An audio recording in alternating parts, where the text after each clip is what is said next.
Yo, it's Tim Young in the building. Why don't you tell me how you feeling? I hope y'all feeling good. This is Share Faith Wednesday. We're going to give y'all some time to come on in before we get into it for real. But I am just here. This is Pop Gospel Speaks. This is a Pop Gospel Speaks production. What is Pop Gospel Speaks? It's stylistically unrestricted content with a vertical source and a horizontal reach. We are here to impact. We are here to inspire. We are here to uplift. We are here to share our testimonies and just inspire people to become the people that they were designed to be. We did have to make an adjustment to our topic that we were going to cover today, and it was originally centered on having conversations with our baby boomers, right? The dads of our generation that are millennials. But we're going to shift. We're going to reschedule that for another time, and we're having a conversation today with two young gentlemen, two young brothers that I know. Great guys. One's a business owner, one is a spoken word artist, both kingdom driven, both kingdom sound, both ready to rock. And we got a pretty dope artist that we'll be featuring later on as well. And we'll talk about him too. But yeah, I think it's about time to, kind of get involved. Matter of fact, we're gonna make a little time for everybody that is everybody to share, right? We wanna do some sharing. Let's share right now. Let's invite people in. My people in the studio that's not seen. Let's go ahead and get some people in the room. Let's let some folks know that we are on live. We're gonna hit that link and we're gonna tell everybody to tune in. You feel me? That's what we're gonna do. We're gonna start making some time for that, to let people know that we are on live, right? We will make time for that because we are talking about some good stuff with some young men with our heads on right to the best of our abilities and looking to impact the lives of others with our testimonies, with our words, with everything that's within us. And we just want to make sure that we're doing our best to be who we are called to be. Yeah. So listen, y'all, let's just make some time. Invite yours to get on and check us out. Cause we got something going on. You feel me? Okay. All right.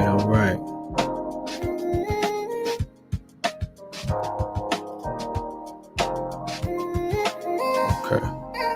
So what I'm gonna do now is I'm going to bring on some of my people here. I'm gonna bring Vash on. I don't see Isaiah in the back office, but I'm gonna bring Vash on, tell him a little, so he can introduce himself, tell him a little bit about who he is. There he is. I see him. He just popped on, and we're gonna go from there. Okay. So without further ado, let me bring my brothers on real quick. Okay. Here we go.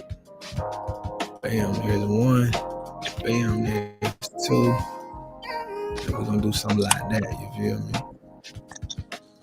Okay. All right. So we got people in the room. So Vash, if you could introduce yourself, let them know who you are and what's to it, that'd be great. Yeah. Vash Wilson. I'm a spoken word artist, published author, producer from the South Side of Chicago, West Englewood.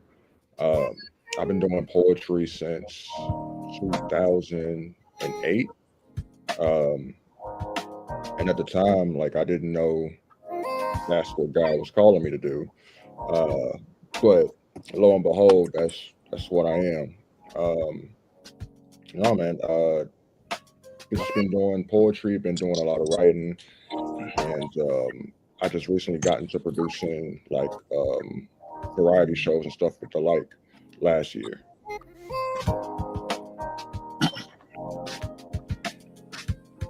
That's dope, bro. That's dope. Isaiah, let them know who you are, man. Tell them a little bit about yourself. Me? It kind of delayed. Y'all can Yes, hear me? you. Yeah, we can hear you. No, it was delayed. It cut off, bro. Don't, you know what I'm saying? It cut off.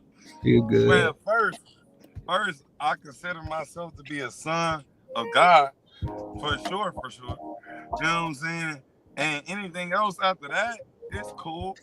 But I do events and stuff, and got an app and stuff. That's what the name is, Bidabloc right there. But learning to be a son of God more and more each day. You know what I'm saying? So yeah. Absolute. I love it.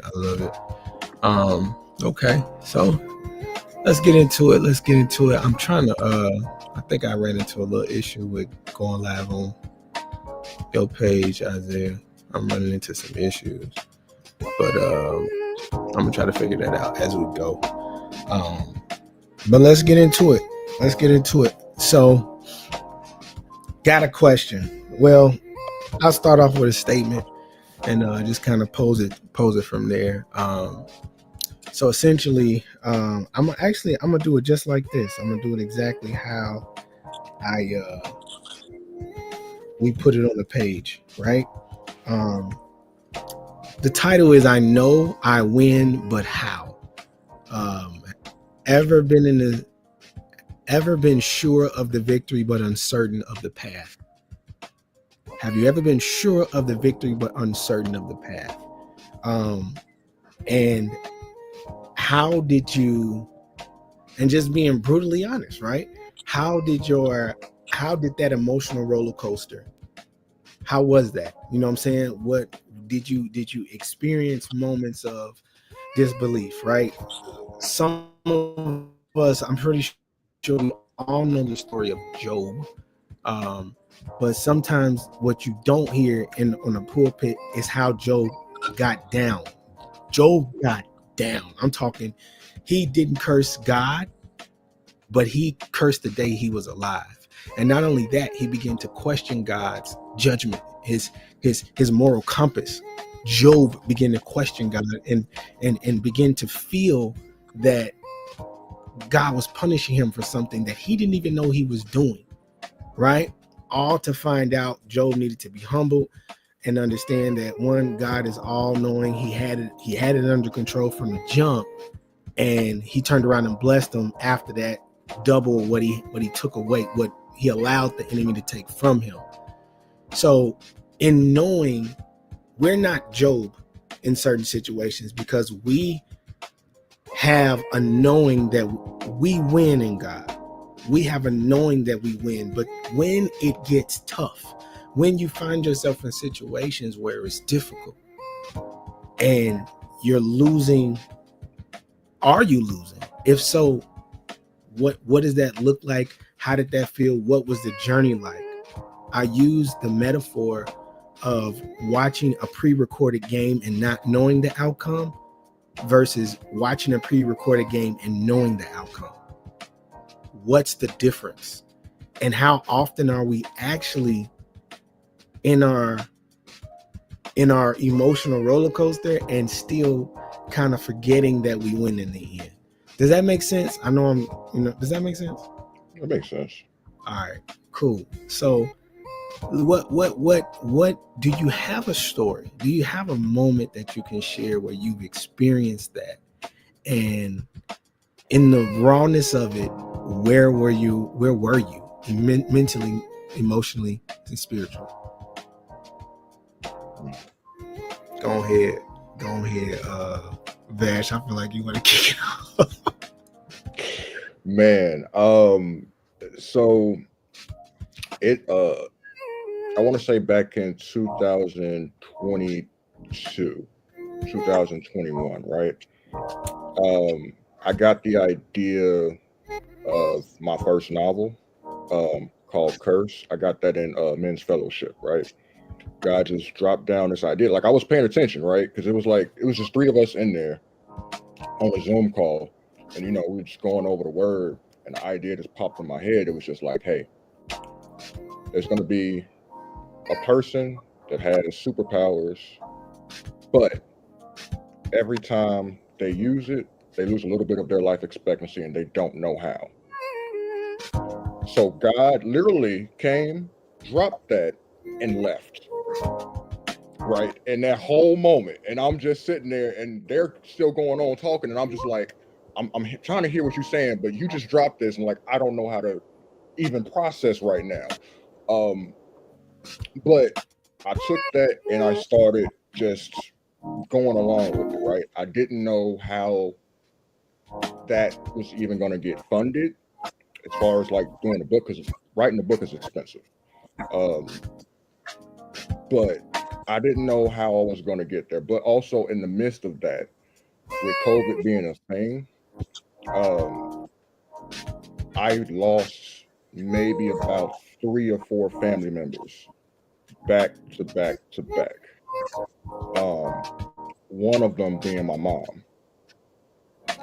So in that whole process of already trying to, have money for the funerals and the funeral arrangements and things like that, on top of trying to get this idea that he gave me and he wanted me to just, to do it, it was like, okay, you gave me this, but also you gave me this before the storm got here.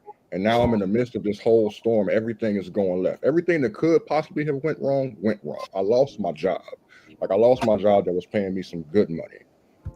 Like I said, I was losing relatives, lost my mom, essentially losing my sanity.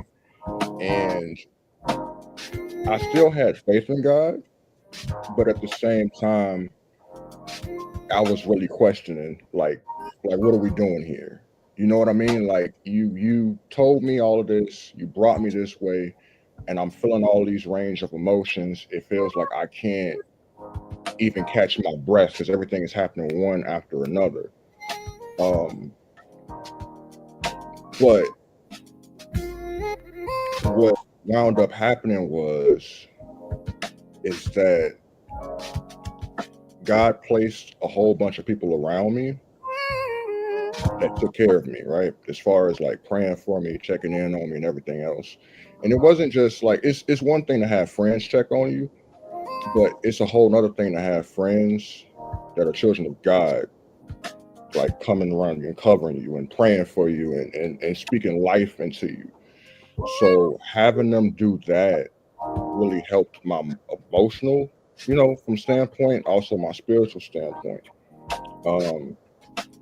And then what wound up happening was I had a friend that had recently come into some money, known him for years, and he decided that he was going to invest in me, in my dream, in the book and everything, so make sure everything was all set up and square and ready to go. And like I said before, like beforehand, I didn't know how I was even going to get there, but I know it was all through God. God knew what he was doing all along. I just didn't know. But being in that moment of not knowing and everything just seemed like it's falling left and right, it's a scary feeling, but it's also frustrating. You know what I mean? But what I learned from that was to be able to go into any situation now, and regardless of what it looks like, I know who's writing the story. You know what I mean? Regardless of how I'm feeling, regardless of what the weather is outside, I know who's writing the story. So while the human me can worry about some things and whatnot, I still take it to God. I still trust God 100% at the end of the day. Regardless of how I may personally feel about it, I may be grumbling up under my breath or whatnot, and just being human, right? But at the end of the day, just having faith that God is going to work it out in my favor for whatever that looks like, because it's not going to look like how I want it to look like, or even how I think it's going to look like. It's going to be better than that. But yeah, bro, that's my little story. That's something right there. That's something. As you were talking, I was thinking about how we are human And when we find ourselves at the peak of humanity, we are supposed to lean on God. We are supposed to trust that God is the author of this story that feels so tragic, that feels like there's no way out, right? And now I'm more inclined to think about Job, because Job lost everything, or so he thought, but he lost a great amount of things. And very similar, what's next? You know what I'm saying? Like, what's next? That's a real human feeling. Like, what is next? Because my emotions are high, right? I say it all the time. Emotions are notifiers. They shouldn't prompt you to do, right? They shouldn't prompt you to move. They shouldn't be the driving force of your anything. They should be notifiers, so you know how to navigate with the aid of the Holy Spirit, right? So even still, like, man, at my peak of humanity, I'm like, bro, like, when does it end, right?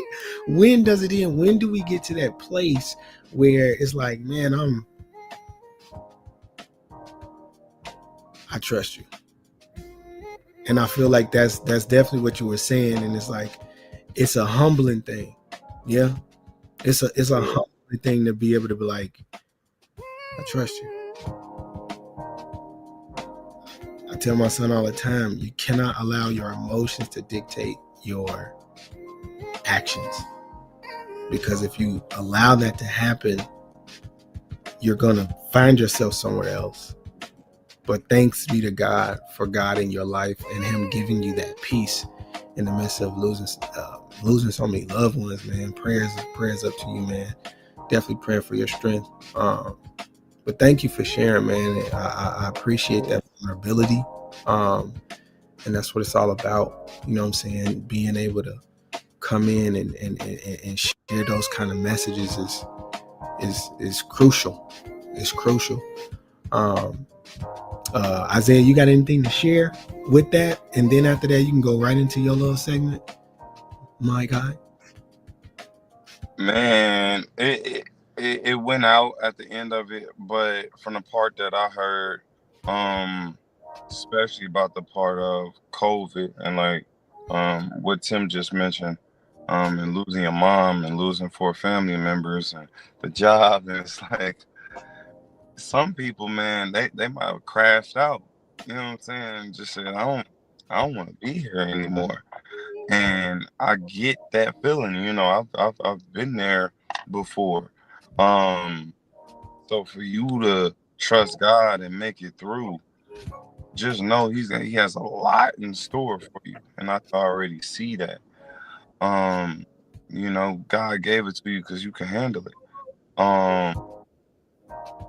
And man, got a lot of appreciation for you, for fighting through that in situations where some people may understand if you want to just crash out and, you know, just be this earth, but you living above that because you got God in you. Really do appreciate you sharing that story. And sharing it with the, you know, you didn't have to speak no business. So really do appreciate you sharing that story, bro. I'm praying for you. Thank you. Thank you. Ask a question, Tim. You're a little choppy, buddy. You're a little choppy. Say that, try that one more time. What'd you say? So I was saying it was a little, it chops a little bit. But based off Vash answer, understand the question that you're asking.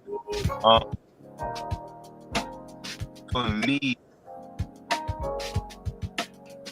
there was a moment in time where I was in Nashville, Tennessee. You know, I'm from Rockford, lived in Chicago, then moved to Nashville. I was in Nashville, I was going through life, and got to the point where, like, internally felt sick. And this was a type of sick that I never before. It was a little bit before COVID or maybe even during. Um, but it had nothing to do with COVID. But I could feel the pain running through my veins. You know what I'm saying? Like it was, and it was a certain type of pain that I had never felt before. Oh, I just seen the comment. But that's funny. I ain't know people was watching. But I had felt a certain type of pain in my veins. And I'm like, what is this? So I'm going to the doctor and like I have been a healthy guy all my life, play sports. So my experience before the doctor, or my thought process before seeing the doctor is, okay, here they're gonna tell me what's wrong. I'm gonna get right. But and we need to realize that they are human. And you go to the doctor, they test you, but they don't know you better than you know yourself, right? So they gotta ask you questions on how to help you. So at the end of the day, it didn't really work out going to the doctor. They tried to get me some diazepam and just any type of pills that would just like settle me for the moment, like pacify me. And I wasn't going for that. I'm a strong-minded person. I'm not really going for you just giving me pills. So put the pills down. I started eating different. But like before, the reason why like I got pushed to eat different is because God really came into me, and I had a real revelation. Like I was on the verge of like it felt really like I was hurting bad, like almost like I felt death inside me. And my brain was so clogged with just like thoughts, like I couldn't really think straight. Like, control my thoughts. I had never been in that type of position because I can always really control my mind. I'm that type of guy. But it just came to me one day where I was like, I just found myself in a very dark room and I was just in the house for like 3-4 days straight, just didn't move, just didn't leave at all. And I got like the most time I ever spent with God, without any other distractions. And it just felt like God just came in and like cleared everything out, like a water bottle that was just drank by God and just cleared all my thoughts out, like it was an amazing thing. And then like from that moment on, I'm like, you gotta trust God through whatever.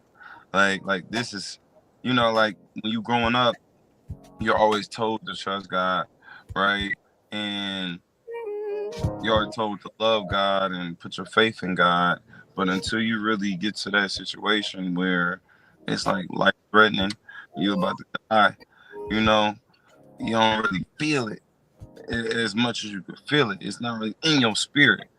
But man, when God comes into your spirit, like there'll be another day. There'll be not another day like that. So yeah, that was my moment where I just like overcame. And now I feel like because I trust God, He's giving me so many blessings. And like it's time now, you gotta trust God before it's time for you to get your blessings. And I see them. That's solid. Thank you for sharing too. I got a question for you. I'm gonna keep it right on you, right? So you went through the journey of, the doctor prescribing you some medication that wasn't really settling with your mental and spiritual and physical. You had your time alone with God, your true isolated meditation of becoming more one with God, and God began to cleanse you right then and right there. So what what has happened since then? What changes have you made to you say you changed eating. What did you change? Tell me about your changes with that, and how has it benefited you, and how has it given you, uh because we understand this is a life is not just life with God is not just, oh, I go to church. Life is not just, oh, I read my Bible. Is, oh, I pray. It's, oh, I take care of this body that He commanded me to take care of, and I get to experience the benefits from it. Right. So your journey has centered on, your intake, not just, I'm pretty sure not just your dietary intake, but I'm pretty sure there were some different intakes as well. So what changes did you make, and how much better is it now? Well, my whole life changed, right? Like I really fell in love, you know, with God and what God did for me, right? So my habits changed, right? To waking up, right? To the Bible consistently, right? Um, to eating vegan and then transforming from vegan to, I guess they call it alkaline vegan. And it's, I eat at conscious place every day. Um, because like it's alkaline food, and I'm like, okay, this resonates with my body because even when I eat vegan, right, which they say is like supposed to be good for you, I still sometimes can feel like that pain back in my veins, and I'm like, this food is just causing something inside of me. Um, so I eat alkaline every single day. Um, I don't need any of the world. You know, there's a true there's a true there's not a true desire to want anything of the world. Like to go out here, to see this person, to do these type of things. Like it's a complete 180. You know, like I don't even want to be around certain types of shapes and spaces that don't really give God the time and the glory that's necessary. And if I'm around it, I'm like, it just doesn't feel the same. So like it was a complete 180, you know. And I wouldn't say I'm doing something differently. God just is moving in me differently, and He's causing these things. Like, cause I don't control it. God controls it. I vibe with that. So it's safe to say. Let me know if it's safe to say this. You're just giving God more real estate in your mind, body, soul, and spirit to have His way, to essentially show you life with Him, to experience the life more abundantly, to experience dominion over your world, as in like, your habits, your the way you function, the way you move, the way you rotate. You're giving Him more room to see what life is like with Him. Is that solid? Is that safe to say? I will even take it a step further and say, this is God's, right? I'm not giving Him anything. This is His. I'm just obeying. You know what I'm saying? I'm just obeying and following. You know what I'm saying? Like the path is set right there. Just follow. You know, so I'm just following better, I would say. I like that. I'm just following better. I like that. That's dope. That's hard, actually. Vash, that is hard. I like that. That's humble. That's humble too. I'm just following better. You feel me? I like that. You got some, Vash? You got something for me? Man, to add on to that, bro. I mean, like I gave my life to Christ in 2020. So I was Man, so I was in a clubhouse room with some guys I met on Clubhouse. We were just talking about anime or something. And then one of the guys, he was two of the guys in the room. I guess one of them was asking for like a sermon or whatnot for him to send him. And then something in me spoke out and was like, "Hey, send me that too," because I just felt something like, because at that point, I guess I was leaning more towards getting closer to God. It was just more of a subconscious thing than it was me actually going out and seeking. But at that moment, like it just spelled out, I was like, "Hey, yo, send me that." So I don't know if either of you are familiar with Darius Daniels. But he's a pastor from Atlanta, of Change Church, and he sent me two sermons. It was like a part one and a part two to it, essentially, and it changed everything, bro. It changed everything. Like I had that fire in me to just consume like all that content, take down notes, and not to do that, but just apply it, right? Because it's one thing for you to sit in certain spaces where people are teaching you things about God or you learn things about God, whatever, and you don't apply none of it. You know what I mean? But I really sat with it, I digested it, and I applied it, and my life started to change, right? I like he spoke about like certain habits and everything. Certain things didn't serve me no more. Some things, certain conversations and whatnot, certain like gossip in general. Like, I mean, I was never a big person that was like, I needed to know the latest gossip about something like some celebrity or something like that. But there was still like little hints of like, oh yeah, I'll hear about it. I can listen to that. But now I don't even care about it no more, bro. As long as the individual is doing good, you know what I mean? They like I said, like doing good or whatnot, like that's all I personally care about. Any other silly stuff that they got going on, I could care less, bro.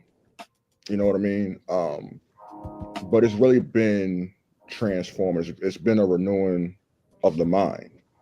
And I'm not gonna tell you that it's been easy, because I'm still dealing with some stuff now that I'm still like struggling to let go of. Because this walk ain't easy. You know what I mean? It's not like it's not something that's gonna ever be done until Jesus comes back. Like it's a consistent, like I pick up my cross and I carry it every single day. Some days may be tough than others. Some days I might drop the cross, but it's not gonna stay dropped on the floor. You know what I mean? I'm gonna pick it back up, dust myself off, pray to God, be like, yo, I was wilding today. I understand it was my mistake. I'm gonna try not to have it happen again, but we're gonna keep going on. What you need from me today? You know what I mean? And that's putting me into rooms with other like-minded individuals. I'm here. I'm here because of it. You know what I'm saying? Like in this room with you, in this room with Isaiah, it's because of that. And it's amazing what you can accomplish if you just trust God, right? The process, like I mentioned earlier, it may not necessarily look like how you want it to look or you thought it was going to look like, but there's a reason for everything.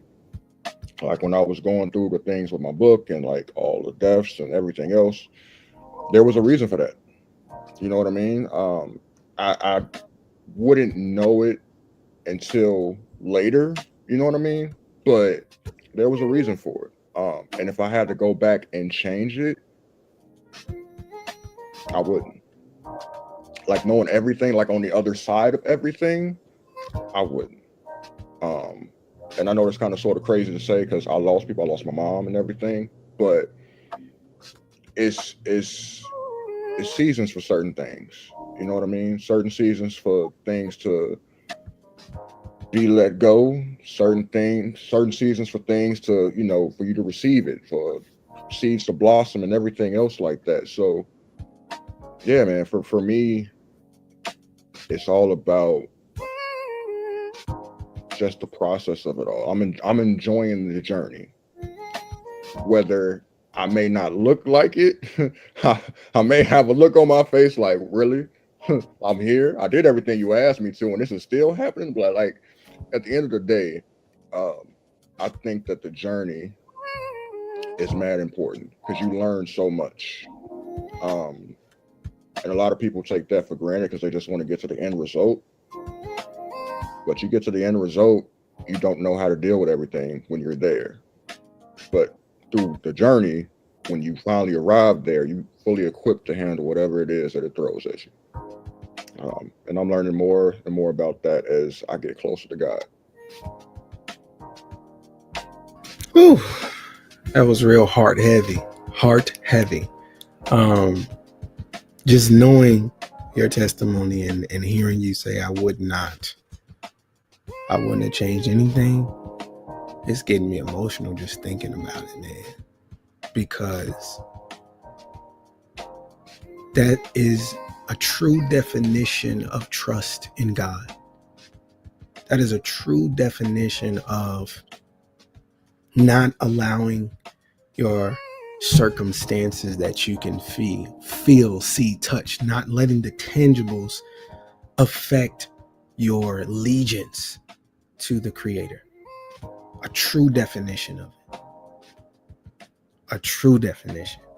And it is the journey is, there's so much joy in the journey. It reminds me of what I was saying earlier about watching a pre-recorded game, knowing the outcome, but wanting to still watch the whole entire game. It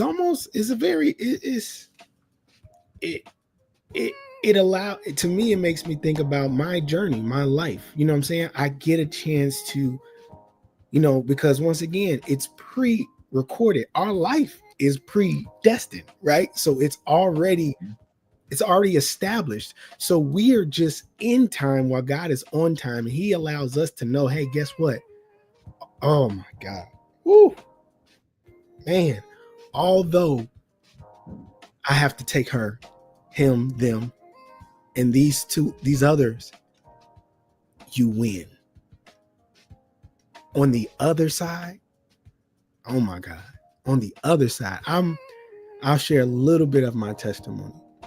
I've been on a 15-year run in music production, music songwriting, all things music. I chose God over all things music, over every other genre, over every other opportunity. I chose God. And I had to go through the trenches. I had to feel like, God, why have I not gotten my opportunity? I had to feel all of that stuff. I had to go through all of those tough moments. And then God opened the door this year and granted me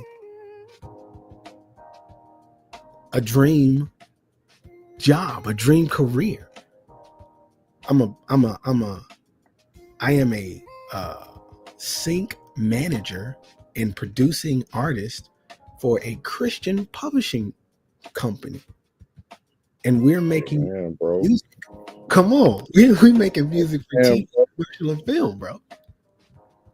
And and the crazy part about it is I literally had to learn how to do all of this stuff I had to learn it. I had to get resources. I had to figure it out because people just kind of, unfortunately, were flaking on me.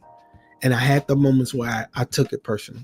I had the moments where I looked at them funny. I had the moments where I had to accept the fact that I'm not mainstream, so I don't get the amount of attention. I had to understand that I didn't have the funds. So not having the funds didn't keep me in the studio.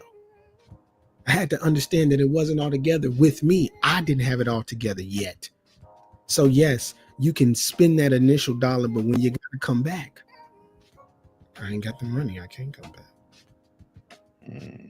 So the starting and stopping, the starting and stopping, the starting and stopping. Not understanding marketing, not understanding that your circle is not always the people you need to depend on. You spitting, bro. Come on, spitting, fam. Oh man, I got testimonies on all that, bro. You feel me?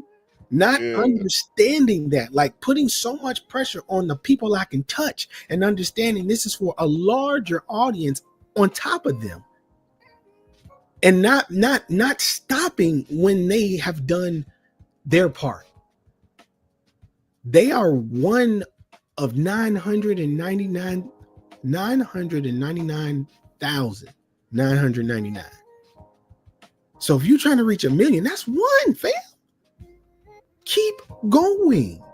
As an artist, as a person, that we are all called to preach the gospel, whatever format. It can be music, it can be spoken word, it doesn't matter what it is, but we're all called to do it. And if you are on a platform where you have to reach, where your goal is to reach a multitude. Oh, I got 3 views today. Man, it's not gonna work. Come on, man. I got a spoken word piece called Kill Yourself.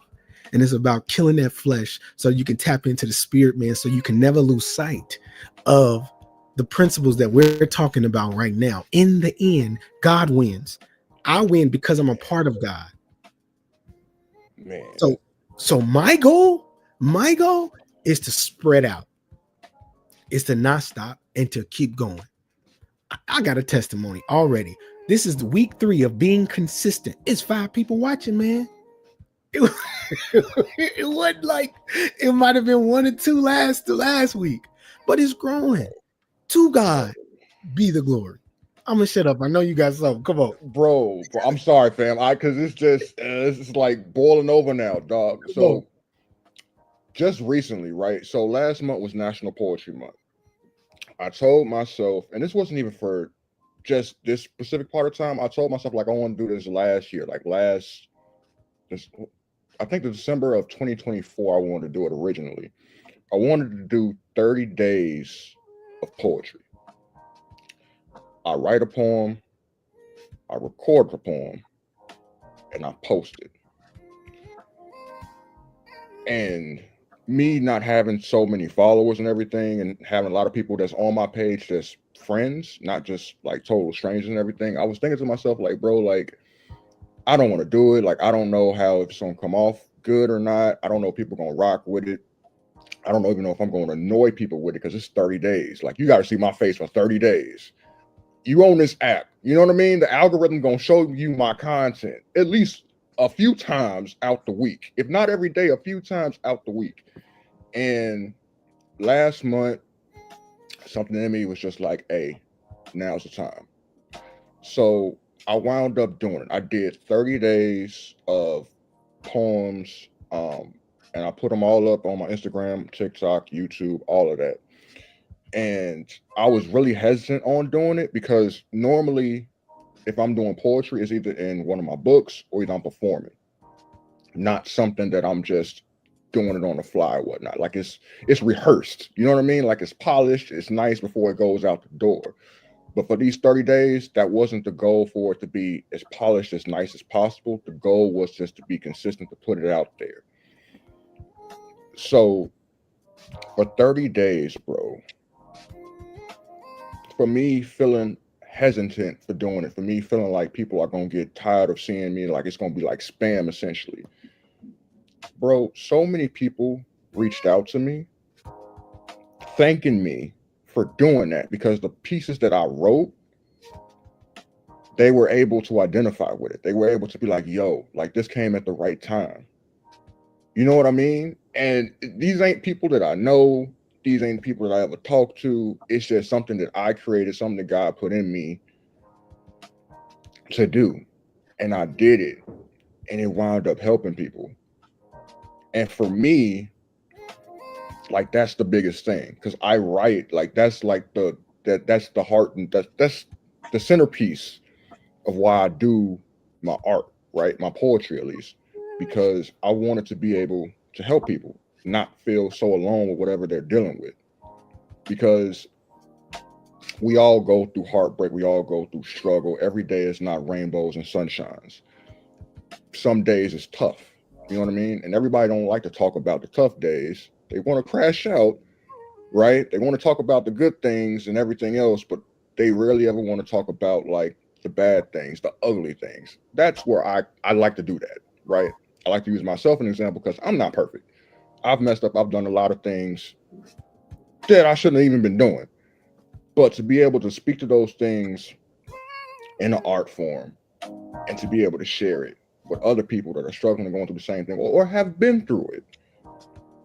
And for them to say, thank you for writing that, thank you for posting this, bro. You know what I mean? And like at that point, that was God telling me, like, yo, it's bigger than just likes. It's bigger than views. It's bigger than following count, because the people that's meant to see it, to digest it, to observe it, to get it, are going to get it, regardless of whether that's 2 people or that's 2,000 people. You know what I mean? And my whole thing is that, and I felt that. So regardless of whether it helped 2 people or 2,000 people, I'm proud of what I did. I'm happy that I did do it, because that's putting out some good in the world. But on top of that, that's putting out what God wanted me to do, on top of everything. You know what I mean? But yeah, bro, I completely understand what you're saying with that, especially like with the family being like the circle and everything, because I had to learn that with like my first poetry book. I had a whole bunch of likes, had a whole bunch of shares and congratulations and everything else like that, but that's not where I got most of my support from. I got most of my support from strangers. And it's not to say that the people around me didn't support me or, you know, show love or nothing like that. It just didn't look like what I expected it to look like from them. And it came from strangers, right? So that was something as an artist, especially starting out and sharing more of my art, that I had to get around. So yeah, bro, everything that you were saying, you were speaking to, bro, I get it 1,000%, fam. Yeah, man. Yeah, that's it. That's it. And the beautiful part about that is, what I've learned in this journey, in maturing spiritually, is it's understanding the roles of the people in your circle, understanding and respecting the support. Support don't look different with the people that's closest to you, because they're not your marketing specialist. They're not your manager. They're not your promoters, right? That they'll hit share once or twice. They'll buy a book, but that's all they're supposed to do. You feel me? If you think about it, like we kind of get stuff kind of mixed up, because there is a system involved. God had a system for Jesus. Jesus just did ministry work. He traveled, but Jesus had different pieces in his crew, in his disciples, and the people that followed him, that provided for him on the journey. All he did was minister, right? Like when it came to finances and places to stay, I'm pretty sure some of them cats, I believe it was Paul was in taxes, he was in money. I'm pretty sure Paul had some things he could use with his experience to provide them with some kind of resources. When Jesus died, one of the disciples provided, I don't know if it was, I can't remember, but provided the tomb for Jesus for his temporary stay. But there it is, resources. God, all we have to do is do what he told us to do. When we get stuck in this human shell and humanity kicks up, oh, there's not enough views, right? There's a lot of premature thoughts that happen before you actually decided to just do the thing, right? I'm pretty sure you got over 60 pieces of poetry and spoken word. I'm pretty sure you got over 60. So you could have did this like 2 months ago, but you decided to do it in that specific month. And now look, it's because you decided to do it and said, you know what? I trust you. Just like I trusted you when when you had to take people away, just like I had to sit through these 15 years of trying to get it right. I trust you. I'm talking to a camera and you're on the other side of it, and there's people listening. There's nobody in this room with me, but I trust you, God.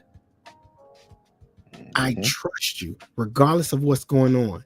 And watch this. The beautiful part about resources and systems is we are actually in a better position when it comes to what the world can offer because we have technology. Yeah. We have technology. We have resources that we can spread the message of God through our sound, through our art, through our stylistic presentation to a multitude of people.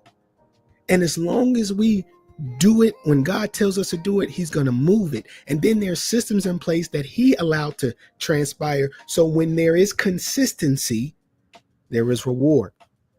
Because the algorithm begins to change. This is a spiritual thing, right? It's a spiritual thing before it's a natural thing. Where there's consistency, what do they say? Death and life is in the power of the tongue.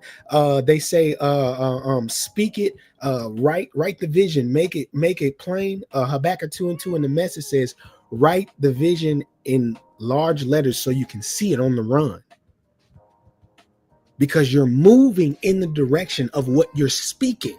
So it becomes your reality. You become the person that is the light on the hill that never goes down for God's kingdom. So the perks of whatever comes when you get 1 million subscribers, the perks that whatever comes when you start getting sponsors and they're paying you to put ads in their videos, whatever comes with it, the perks that come with being a bestseller, that's not even primary. That ain't even secondary, fam. Mm-hmm. That's just what you get to experience because you're obeying God and you're having dominion over your world. When you can speak about a thing, you're striving, not trying, but striving to reach, striving to stay at that level of altitude. And God is just doing the thing. And now you can say, look, y'all, it worked. Here's my testimony through this piece of work. Here's this, here's that. I'm gonna shut up. Because I'm on the roll right now. No, bro, you speaking facts, bro, because this goes back to what I was saying before about like the journey, like just trusting the journey and not worrying about so much as the end result. Because yeah, like I could have had a poem pop off and go viral and everything else like that. That's fine if I get 1,000 likes, you know what I mean? But what does that do if there's not a person that's touched by it? Because I don't do this art just I don't do the art for views. I don't do the art for likes. I do it for the love of the game. You know what I mean? Like that, like poetry is very important to me. Like it's opened up so many doors.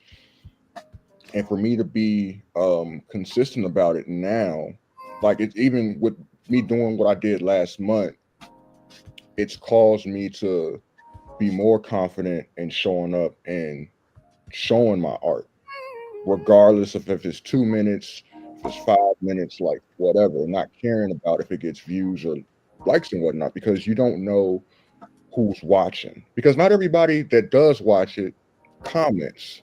I scroll through an ungodly amount of content every week, right? In my downtime. And I don't comment on everything. I might like it, I might not. But I watched it and I was like, oh, that's profound. That's deep. That's whatever. And then something else catch my attention and I just scroll right past it. I believe that God puts things in us not just for us to benefit from, but for other people to benefit from. For me, doing the book and everything else like that, because to give you a little bit more backstory on me, right?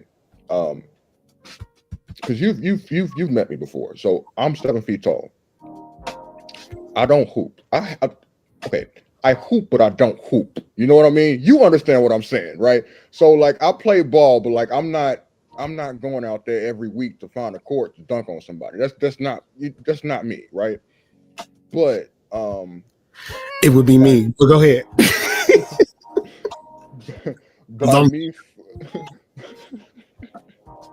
by me following my dreams, my passion, which is primarily writing, right? With the poetry and the novel.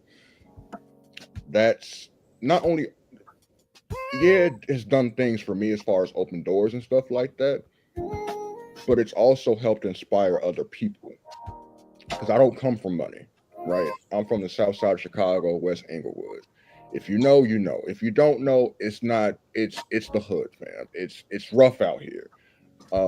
But for people to see somebody like me and my testimony and my story and where I came from and doing the things that I'm doing, especially giving up the glory to God, that's doing a lot. That's speaking a lot. Like and there's nothing wrong with being a professional athlete, right? There's nothing wrong with you being a rapper or whatever the case may be. But one thing that I take pride in is like, I'm not a stereotype. You're not going to pencil me in somewhere. I'm doing stuff that they say that as Black men that, you know, oh, you read, or you can read really well, or you can do this and that. It's like, yeah. And I'm help to inspire. So I'm not putting it all on me, but I'm helping to inspire those to come after me to be like, oh, well, I never thought about writing. I never thought about putting my feelings on paper and sharing it with other people, to be vulnerable. I didn't think that was possible. And you're doing it in a cool way. Like, it's not like I don't feel less of a man for like writing it on paper and like spitting it and everything else like that. Like, I'm providing that vision of what's possible to other people by following what God put in me. And I take pride in that. You know what I mean? Like, that's, and yeah, I reap the benefits of it. Like, yeah, you know, like I get in the rooms and I get into to spaces with these people and collab and do everything else, and like, that's cool. But for me, the most important thing, the most passionate that I'm about is serving, being able to give to other people, because that's what's most important, right? Because I'm also a producer, which I mentioned earlier. So I produce a variety show, consists of poetry, musicians, and comedy. And I remember when I was first starting out doing poetry, I didn't know anybody. I didn't know any place to go to perform or nothing. I didn't know anybody, no open mics and things like that. So now I have a platform. I have this show in which I give opportunities to people that it'd be their first time. Like, I've had people come, whether it's from out of town or from in town, it'd be their first time performing in front of people. Their God-given talent. Wouldn't even know it's their first time performing. And on top of that, they get paid for it. Everybody that performs in my shows get paid. That's because I'm an artist myself. I understand how that is, of performing and giving your all and getting up on stage, because getting up on stage is not easy, right? You get up on stage, you're expressing yourself, you're expressing your art, and everybody might not rock with your art. That's just how it is. But to be able to go up there and be vulnerable and to do what you do and get paid for it, that's not something that everybody has opportunity to do. Like, for me, like, outside of the shows that I performed at, like I produced and whatnot, I've never got paid for performing. So I wanted to make sure, like, once I created this whole thing, that I was able to give that opportunity to other people, bro. And like I said, at the end of the day, it's about giving the glory to God, serving the people, and whatever benefits, whatever blessings I get from it, I get from it. But yeah, bro. That's fire, bro. That's fire, bro. That's fire, man. Look, it's been great. It's been good. You feel me? We didn't win overtime, but My God bad, bro. I ain't mean to. no. No. It was us. It was us. It was God. God is. It's all good. God gets the glory. So you are our featured artist. So what I want to do is I want to pop. We want to make some time for our sponsors.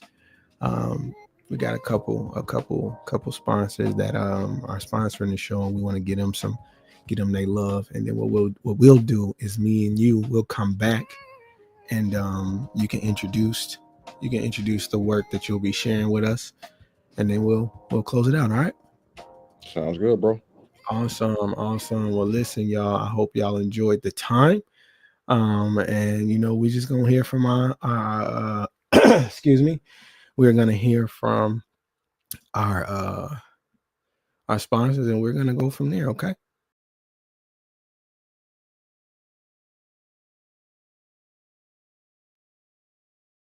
Whoever is throwing an event to book spaces on the platform, but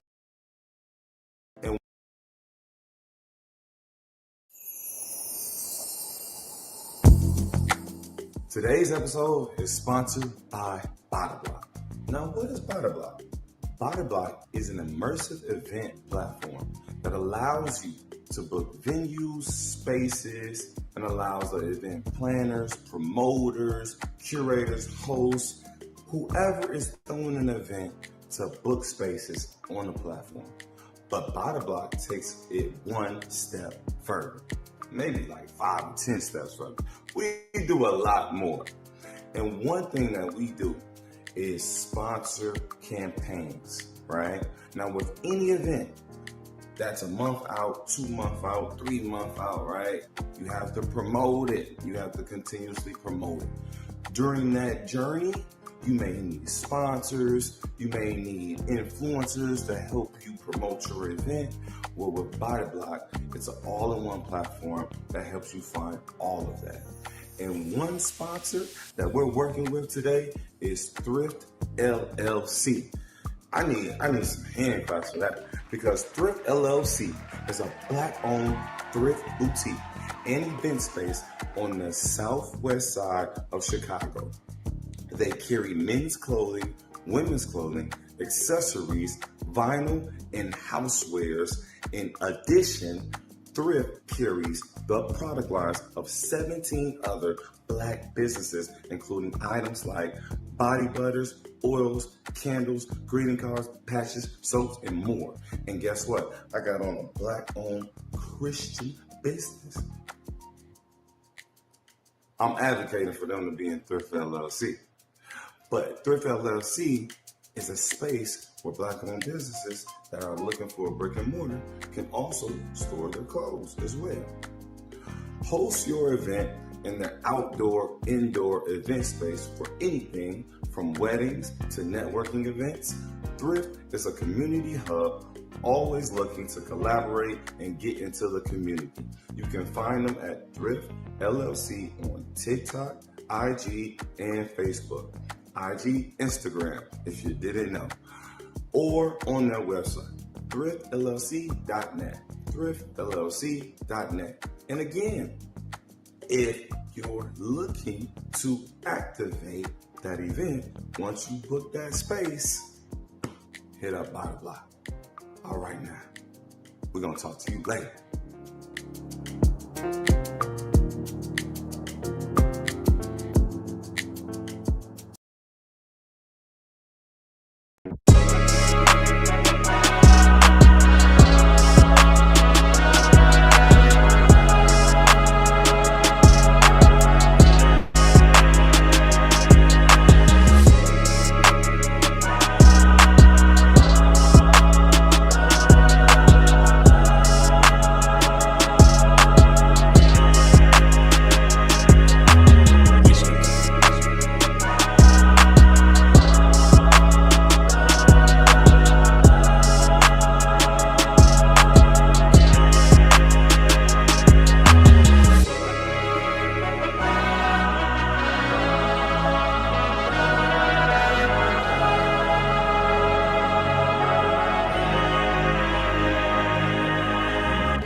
All right.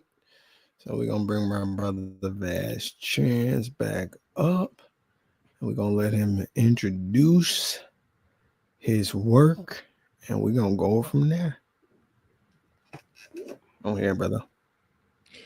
Yeah. So this piece that y'all about to see, I got flown out last year for a talent show. Came in third place. But this is one of the pieces I performed. It's called Go Home Roger. So essentially, it's just a piece about wrestling and identifying the demons that you're fighting, and what that looks like. But yeah, enjoy the piece, y'all.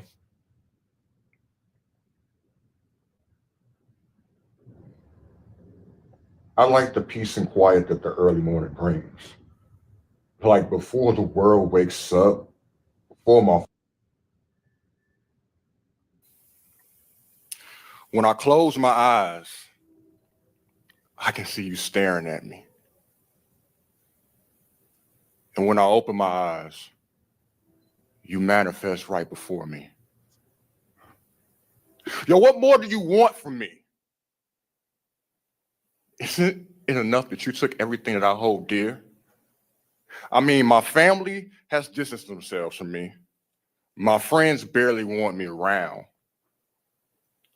My ex has found happiness with another man, and my daughter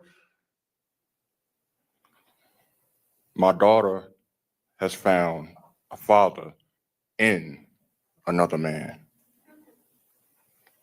And I chase the dragon to get far away from you, but I'm never sober long enough to gather the seven and wish you away. And God stands right before me, waiting for me to take his hand, but I can't, because every time I look at him, I feel disgust. And this smile that I once had is old and run down, and I feel like it's starting to rust. And the more I hate you, the more I want to turn away, but I can't, because every time I do, I come right back face to face with you. Contradiction. Add that to my long list of faults. Are my thoughts my own anymore? One bad decision leads to another. One turns into many. And that cold ice submerged in that Henny. Your home, it must not be as nice as mine. Laughing at all my pain. I know what you're doing. You'll live here forever until I'm in ruins. Thank you.